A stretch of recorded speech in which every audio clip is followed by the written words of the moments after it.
Hello everyone, welcome back to the channel. In today's video, I will walk you through the basic programming instructions for the AboLife keypad door lock.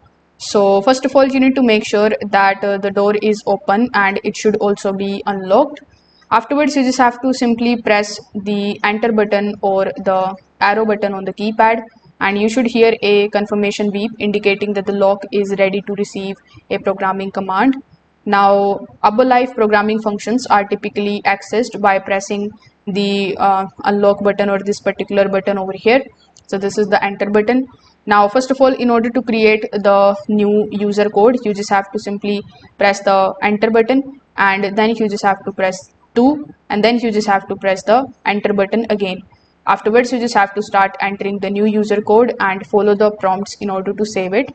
Afterwards, in order to basically change the lock's main programming code, you just have to first of all press this particular enter button, then you just have to press 4, and then you just have to press the enter button. Afterwards, you need to start entering your new programming code when prompted, and this code controls access to the lock settings, so you can choose something secure and different from the regular user codes.